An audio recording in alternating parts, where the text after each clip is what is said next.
Hey everyone, this is section 5 of part 4 of Anton Pannekoek's, this is section 5 of part 1, Jesus Christ, section 5 of part 1 of Anton Pannekoek's Workers' Councils. The section 1 of the book, part 1 of the book is titled The Task, and section 5 is titled Objections. The last section we read, or I read to you, was titled Social Organization.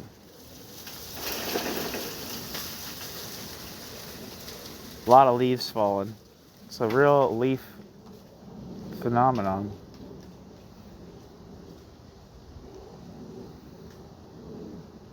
Alright, let's go. Section 5, Objections. The principles of the new structure of society appear so natural. The principles of the new structure of society appear so natural and self-evident that there may seem to be little room for doubts or objections. The doubts come from the old traditions that fill the minds with cobwebs. So long as the fresh storm wind of social activity does not blow through them. The objections are raised by the other classes that, up till now, are leading society. So first we have to consider the objections of the bourgeoisie, the ruling class of capitalists. One might say that the objections of the members of the capitalists do not matter. We cannot convince the members of the capitalist class, nor is it necessary to convince the members of the capitalist class. The members of the capitalist class's ideas and convictions, as well as our own, are class ideas determined by social conditions different from ours, by the difference in life conditions and in social function. We have not to convince the members of the capitalist class by reasoning, but to beat the members of the capitalist class by power. But we should not forget that capitalist power to a great extent is spiritual power, power over the minds of workers. The ideas of the ruling class dominate society and permeate the minds of the exploited classes. They are fixed there, fundamentally, by the inner strength and necessity of the system of production. The ideas of the ruling class are actually implanted there by education and propaganda, by the influence of school, church, press, literature, broadcasting, and film. As long as this holds, the working class, lacking consciousness of the working class's class position, acquiescing in exploitation as the normal condition of life, does not think of revolt and cannot fight. Minds submissive to doctrines of the masters cannot hope to win freedom. Minds submissive to the doctrines of the masters must overcome the spiritual sway of capitalism over their minds before minds submissive to the doctrines of the masters actually can throw off capitalism's yoke. Capitalism must be beaten theoretically before capitalism can be beaten materially, because then only the absolute certainty of the truth of their opinions, as well as of the justice of their aims, can give such confidence to the workers as is needed for victory. Because then only hesitation and misgivings will tame the forces of the foe. Because then only the wavering middle groups, instead of fighting for capitalism, may to a certain degree conceive the necessity of social transformation and the benefit of the new order. So we have to face the objections raised from the side of the capitalist class. They proceed directly from its view of the world. For the bourgeoisie, capitalism is the only possible and natural system of society, or, at least, since more primitive forms preceded its most developed final form.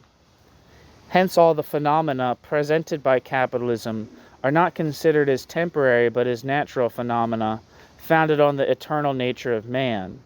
The capitalist class sees the deep aversion of the workers against the workers' daily labor and how the workers only resign themselves to their daily labor by dire necessity. The capitalist class concludes that man is the great mass that man in the great mass is naturally averse to regular productive work, and for that reason is bound to remain poor, with the exception of the energetic, industrious, and capable minority who love work and so become leaders, directors, and capitalists.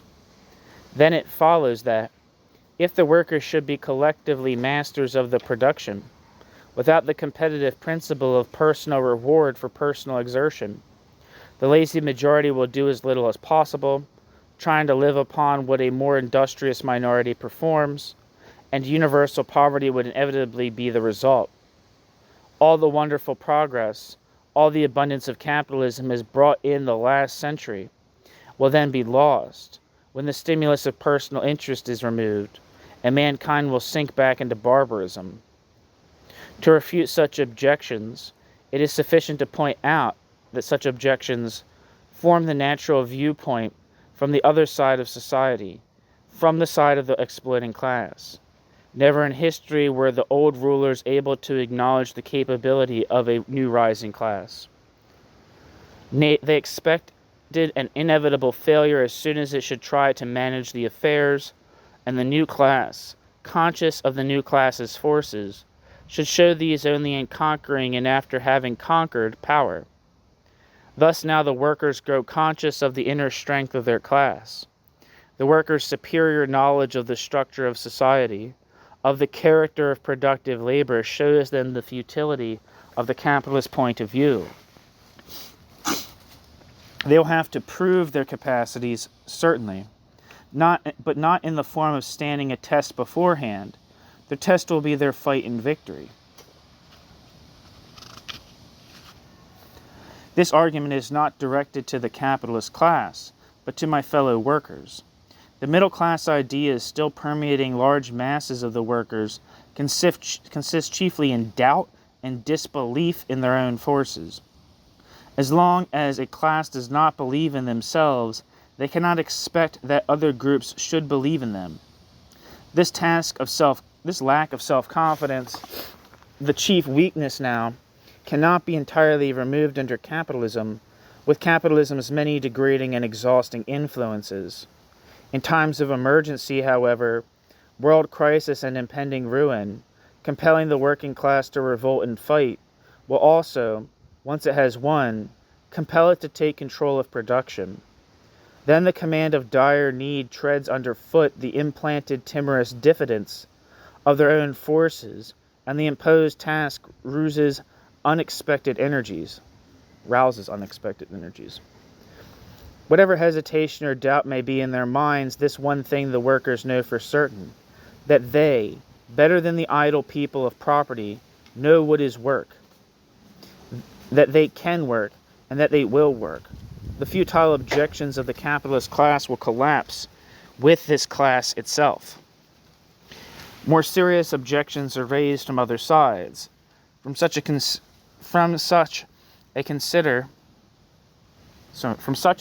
themselves and are considered as friends, as allies or spokesmen of the working class. In later capitalism, there is a widespread opinion among intellectuals and social reformers, among trade union leaders and social democrats, that capitalist production for profit is bad and has to disappear, and that capitalist production for profit has to make place for some kind of socialist system of production. Organization of production, they say, is the means of producing abundance for all. The capitalist anarchy of the totality of production must be abolished by imitating the organized order within the factory. Just as in a well-directed enterprise, the perfect running of every detail and the highest efficiency of the whole is secured by the central authority of the director and the staff. So in the still more complicated social structure, the right interaction and connection of all its parts can only be secured by a central leading power. The lack of such a ruling power, they say, is what must be objected to the system of organization by means of workers' control.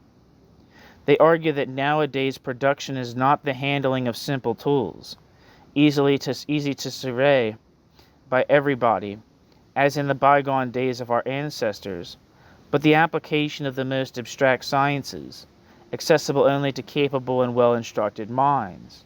They say that a clear-sighted view on an intricate structure and its capable management demand talents that only few are gifted with, that it fails to see that the majority of people are dominated by narrow selfishness, and that the majority of people lack the capacities and even the interest to take up these large responsibilities, and should the workers in stupid presumption reject the leadership of the most capable, and try to direct production in society by their own masses, then however industrious the workers may be, their failure would be inevitable. Every factory would soon be a chaos, and decline would be the result.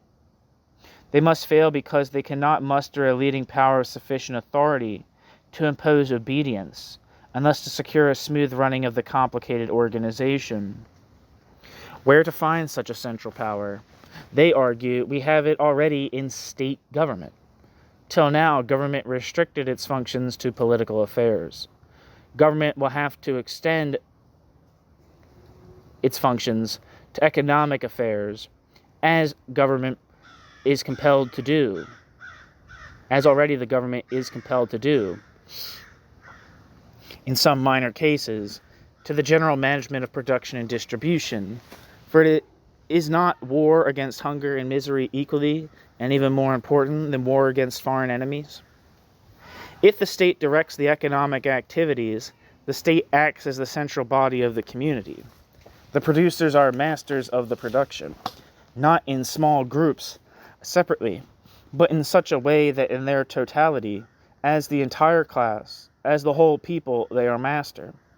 Public ownership of the means of production, for their most important part, means state ownership, the totality of the people being represented by the state. By the democratic state, of course, where people choose their rulers. A social and political organization where the masses choose their leaders, everywhere, in the factories, in the unions, in the state, may be called universal democracy. Once chosen, these leaders, of course, must be strictly obeyed, for only in this way, by obedience to the commandment of able leaders of production, the organization can work smoothly and satisfactorily. Such is the point of the spokesman of state socialism. It is clear that this plan of social organization is entirely different from a true disposal by the producers over the production. Only in name are the workers masters of their labor, just as only in name are the people masters of the state. In the so-called democracies, so-called because parliaments are chosen by universal suffrage, the governments are not at all delegates designated by the population as executors of the population's will. Everybody knows that in every country the government is in the hands of small, often hereditary or aristocratic groups of politicians and high officials.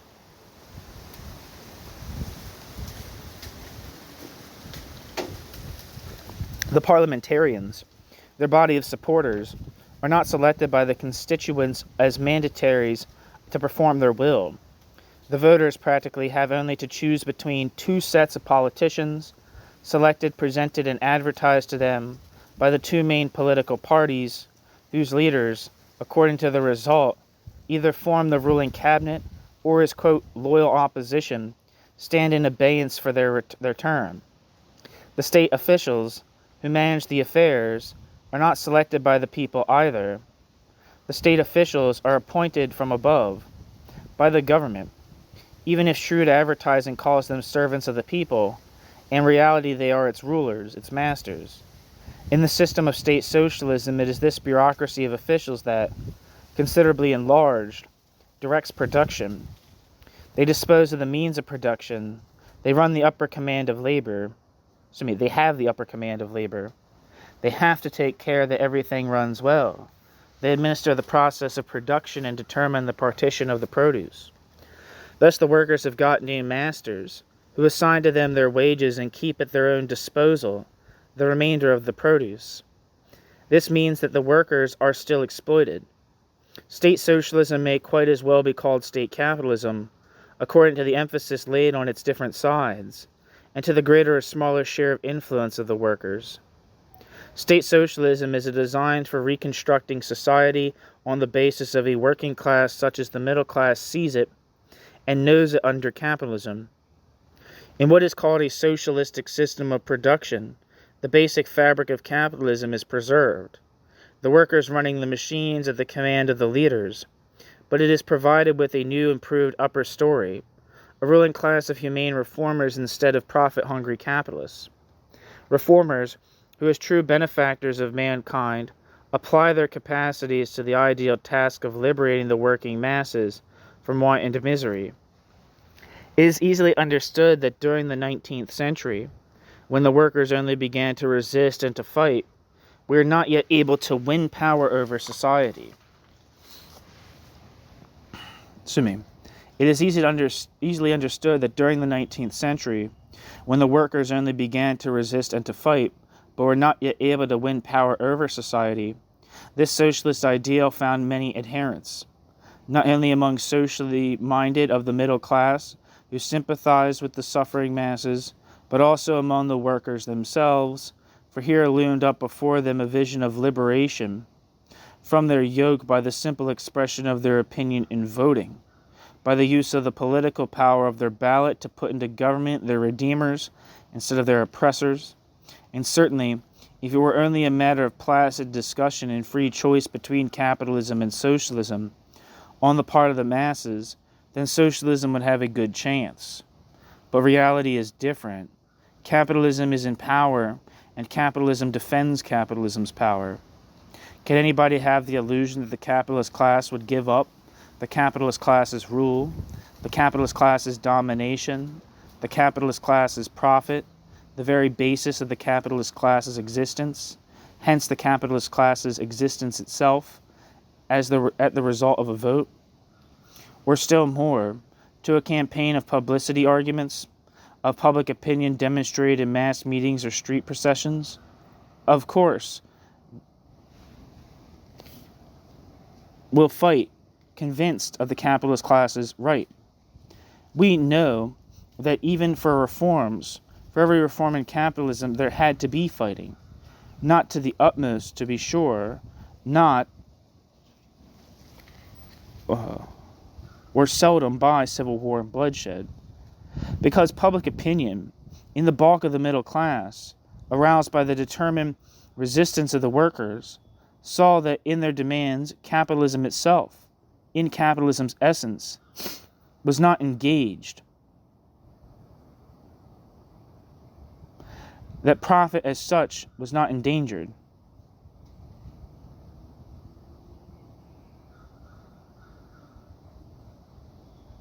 So that's a weird sentence. There might be a typo here. Because public opinion in the bulk of the middle class, aroused by the determined resistance of the workers, saw that in their demands, capitalism itself, in capitalism's essence, was not engaged. Not engaged. I don't know if it's supposed to be, I don't know. That profit as such was not endangered.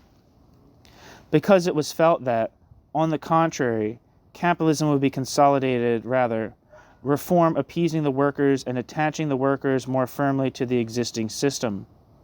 If, however, the existence of the capitalist class itself, as a ruling and exploiting class, is at stake, the entire middle class stands behind it.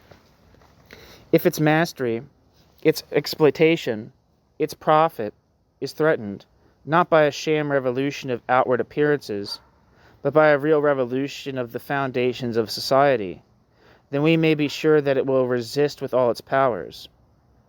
Where then is the power to defeat it? The irrefutable arguments and the good intentions of noble-minded reformers, all these are not able to curb, still less to destroy its solid force. There is only one power in the world capable of vanquishing capitalism, the power of the working class. The working class cannot be freed by others. The working class can only be freed by itself. But the fight will be long and difficult, for the power of the capitalist class is enormous. It is firmly entrenched in the fabric of state and government, having all their institutes and resources at its disposal, their more authority as well as their physical means of suppression. It disposes of all the treasures of the earth, and can spend unlimited amounts of money to recruit, pay, and organize defenders, and to carry out carry away public opinion. Its ideas and opinions pervade the entire society, fill up books and papers, and dominate the minds of even the workers. Here lies the chief weakness of the masses. Against it, the working class certainly has its numbers, already forming the majority of the population in capitalist countries. It has its momentous economic function, its direct hold over the machines, its power to run or stop the machines. But they are of no avail as long as their minds are dependent on and filled by the master's ideas, as long as the workers are separate, selfish, narrow-minded, competing individuals. Number and economic importance alone as are the powers of a sleeping giant. They must first be awakened and activated by practical fight. Knowledge and unity must make them active power. Through the fight for existence, against exploitation and misery, against the power of the capitalist class and the state, through the fight for mastery over the means of production, the workers must acquire the consciousness of their position, the independence of thought, the knowledge of society, the solidarity and devotion to their community, the strong unity of class that will enable them to defeat capitalist power. We cannot foresee what whirls of world politics will arouse them, but we can be sure that it is not a matter of years only, of a short revolutionary fight. It is a historical process that requires an entire epoch of ups and downs, of fights and lulls, but yet of unceasing progress. It is an intrinsic transformation of society, not only because the power relations of the classes are reversed, because property relations are changed, because production is reorganized on a new basis, but chiefly, decisive basis of all these things, because the working class itself in its deepest character is transformed. From obedient subjects, they are changed into free and self-reliant masters of their fate, capable to build and manage their new world. It was the great socialist humanitarian Robert Owen who has taught us that for a true socialist society, the character of man must change, and that the character of man is changed by environment and education. It was the great communist scientist Karl Marx who, completing the theory of his predecessor, has taught us that mankind itself has to change mankind's environment and has to educate mankind's self by fighting, by the class fight against exploitation and oppression. The theory of state socialism by reform is an arid mechanical doctrine in its belief that for a social revolution, a change of political institutions, of outer conditions of life is sufficient, without the inner transformation of man that turns submissive slaves into proud and spirited fighters. State socialism was the political program of social democracy. Utopian, because state socialism pretended to bring about a new system of production by simply converting people through propaganda to new political opinions. Social democracy was not able, nor was social democracy willing, to lead the working class into a real revolutionary fight. So social democracy went down when the modern development of big capitalism made socialism won by the ballot an obsolete illusion.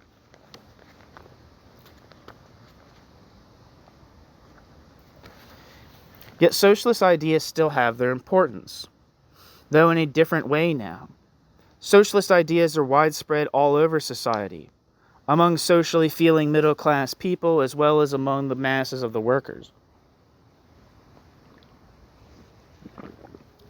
Socialist ideas express the longing for a world without exploitation, combined in the workers with the lack of confidence in their own power. This state of mind will not disappear at once after the first successes have been won.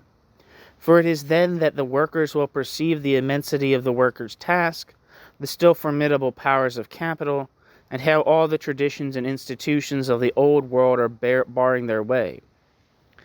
When thus they stand hesitating, socialism will point to what appears to be an easier road, not beset with such insurmountable difficulties and endless sacrifices. For just then, in consequence of their success, numbers of socially minded reformers will join their ranks as capable allies and friends. putting their capacities in the service of the rising class, claiming, of course, important positions to act and to lead the movement after their ideas. If the workers put them in office, if the workers install or support a socialist government, then the powerful existing machinery of the state is available for the new purpose and can be used to abolish capitalist exploitation and establish freedom by law. How far more attractive this mode of action than implacable class war! Exclamation point.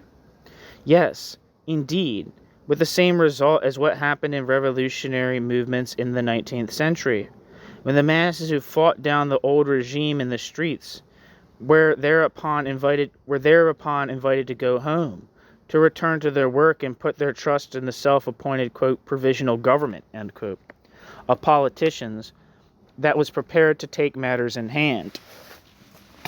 The propaganda of the socialist doctrine has the tendency to throw doubts into the minds of the workers, to raise or to strengthen distrust in the workers' own powers, and to dim the consciousness of the workers' task and their potentialities.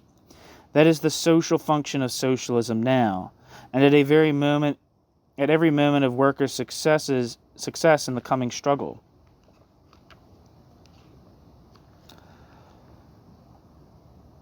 In the coming struggles, plural.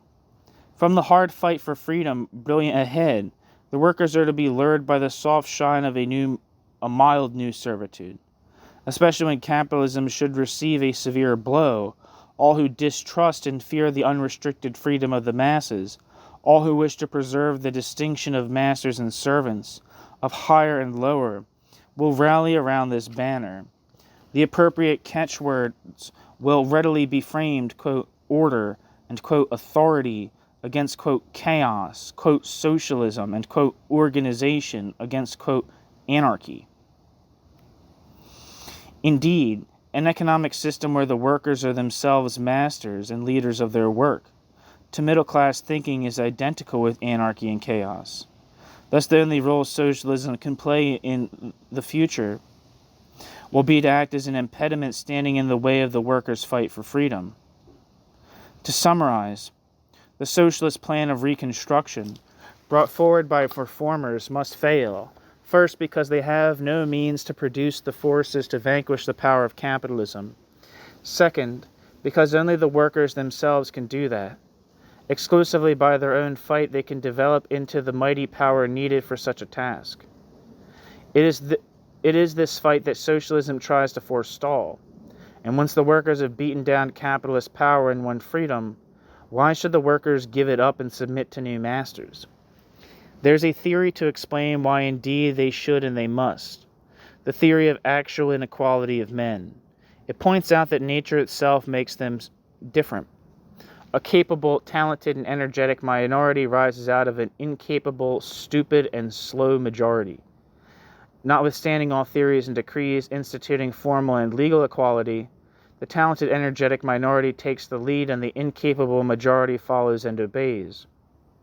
It is not for the first time that a ruling class tries to explain, and so to perpetuate, the ruling class's rule as the consequence of an inborn difference between two kinds of people, one destined by nature to ride, the other to be ridden.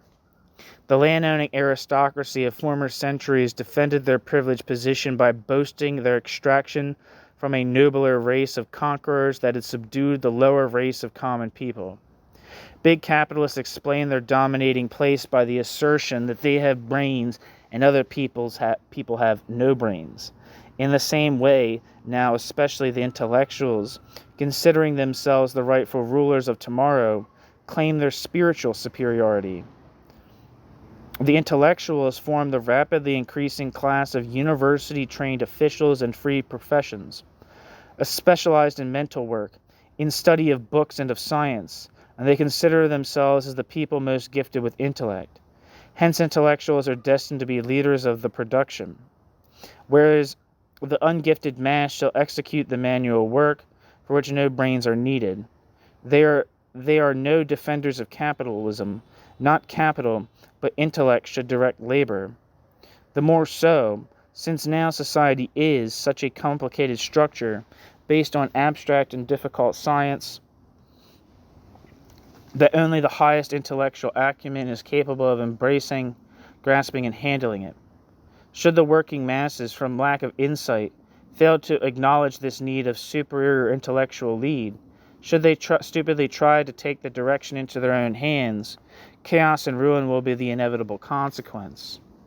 Now it must be remarked that the term intellectual here does not mean possessor of intellect. Intellectuals is the name for a class with special functions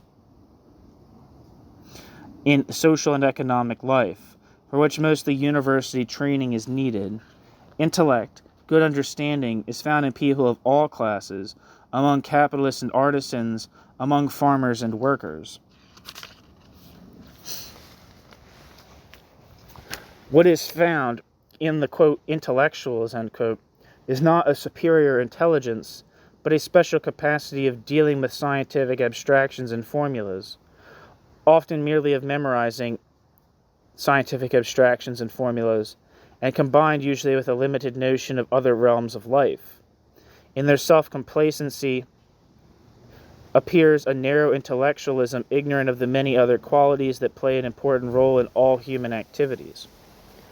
A rich and varied multitude of dispositions, different in character and degree, is in man, here theoretical power of abstraction, there practical skill, here acute understanding, there rich fantasy, here rapidity of grasping, there deep brooding, here patient perseverance of purpose, there rash spontaneity, here indomitable courage in action and fight, there all embracing ethical philanthropy. All of them are necessary in social life. In turns, according to circumstances, they occupy the foremost place in the exigencies of practice and labor. It were silly to distinguish some of them as superior, others as inferior. Their difference implies the predilection and qualification of people for the most varied kinds of activity, among them the capacity for abstract or scientific studies. Under capitalism, often degenerated to a limited training, takes its important place in attending to and directing the technical process, but only as one among many other capacities. Certainly, for these people there is no reason to look down upon the non-intellectual masses. Has not the historian Trevelyan, treating the times of nearly 3 centuries ago, spoken as, quote, the wealth of imagination, the depth of emotion, the vigor and variety of intellect that were to be found among the poor, ... once awakened to the use of their minds, end quote, Trevelyan. Of course, in all of these qualities, some people are more gifted than others. Men and women of talent or genius excel their fellow beings. Probably they are even more numerous than it appears now under capitalism with its neglect, misuse, and exploitation of human qualities. Free humanity will employ their talents to the best use, and the consciousness to promote with their greater force the common cause will give them a greater satisfaction than any material privilege in a world of exploitation could do. Let us consider the claim of the intellectual class, the domination of spiritual over manual work. Must not the mind rule over the body, the bodily activities? Certainly. Human mind is the highest produce of nature. His spiritual capacities elevate man above the animals. Mind is the most valuable asset of man. Mind makes man lord of the world. What distinguishes human work from the activities of the animals is this very rule of the mind, the thinking out, the mediating and planning before the performing. This domination of theory, of the powers of the mind over practical work, grows ever stronger through the increasing complication of the process of production and the process of production's increasing dependence on science. This does not mean, however, that spiritual workers should hold sway over manual workers. The contradistinction between spiritual and manual work is not found in nature, but in society. It is an artificial class distinction. All work, even the most simple, is spiritual as well as manual. For all kinds of work, till by repetition it has become automatic, thinking is necessary. This combination of thinking and acting is the charm of all human activity. Also, under the natural division of labor, as a consequence of differences in predilection and capacity, this charm remains. Capitalism, however, has vitiated these natural conditions. To increase profit, capitalism has exaggerated the division of labor to the extreme of one-sided specializing. 3 centuries ago, already, in the beginning of the manufactory system, the endless repetition of always the same limited manipulations turned labor into a monotonous routine where, through undue training of some limbs and faculties at the cost of others, body and mind were crippled.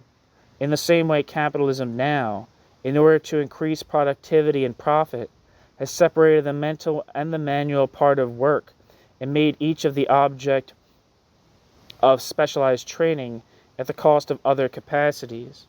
It made the 2 sides that together constitute natural labor the exclusive task of separate trades and different social classes.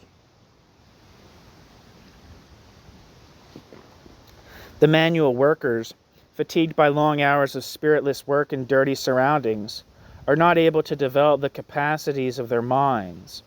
The intellectuals, on the other hand, through the intellectuals' theoretical training, kept aloof from the practical work and the natural activity of the body, must resort to artificial substitutes.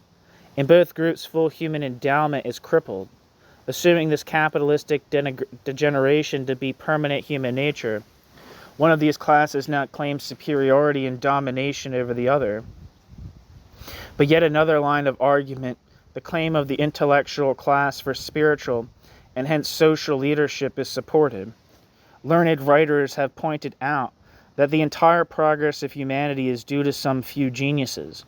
It was this limited number of discoveries, of inventors, of thinkers, that built up science, that improved techniques, that conceived new ideas and opened new ways, where then the masses of their fellow men followed and imitated them. All civilization is founded upon this small number of eminent brains. So the future of mankind, the further progress of culture, depends on the breeding and selection of such superior people, and would be endangered by a general leveling. Suppose the assertion to be true. The retort, with becoming irony, could be that the result of these superior brains, this pitiful world of ours, is indeed in keeping with such a narrow basis, and nothing to boast of.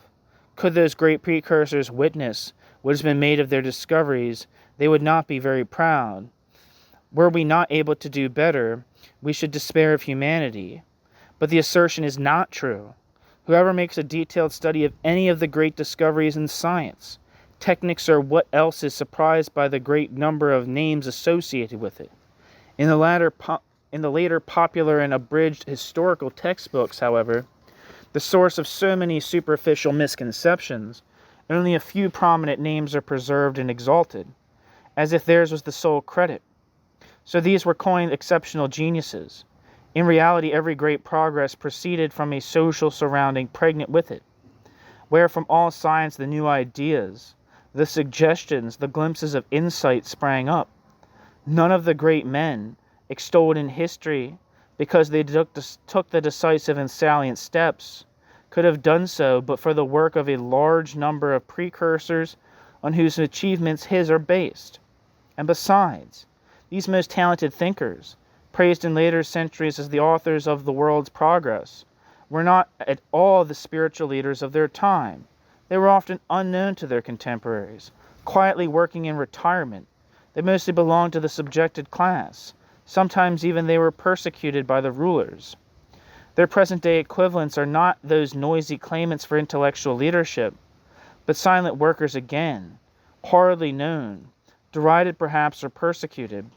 Only in a society of free producers, who are able to appreciate the importance of spiritual achievements and eager to apply those spiritual achievements to the well-being of all, the creative genius will be recognized and estimated by his fellow men at their full value. Why is it that from the life work of all these men of genius in the past, nothing better than present capitalism could result? What they were able to do was to lay the scientific and technical foundations of high productivity of labor. By causes beyond them, it became the source of immense power and riches for the ruling minority, and succeeded in monopolizing the fruits of this progress. A society of freedom and abundance for all, however, cannot be brought about by any superiority of some few eminent individuals whatever. It does not depend on the brains of the few, but on the character of the many. As far as it depends on science and techniques to create abundance, they are already sufficient. What is lacking are the social forces that bind the masses of the workers into a strong unity of organization. The basis of the new society is not what knowledge they can adopt and what techniques they can imitate from others, but what community feeling and organized activity they can raise in themselves. This new character cannot be infused by others. It cannot proceed from the obedience to any masters. It can only sprout from independent action, from the fight for freedom, from revolt against the masters. All the genius of superior individuals is of no avail here. The great decisive step in the progress of mankind, the transformation of society now impending, is essentially a transformation of the working masses. It can be accomplished only by the action, by the revolt, by the effort of the masses themselves. Its essential nature is self-liberation of mankind. From this viewpoint, it is clear that here no able leadership of an intellectual elite can be helpful.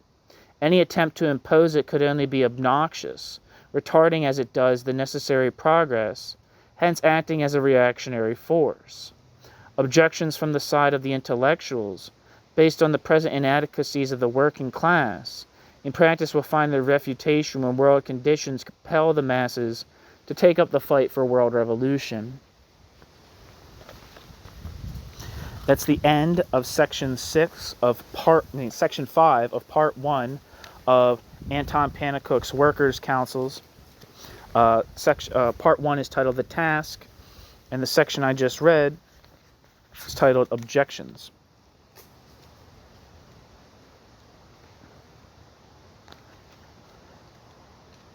One second.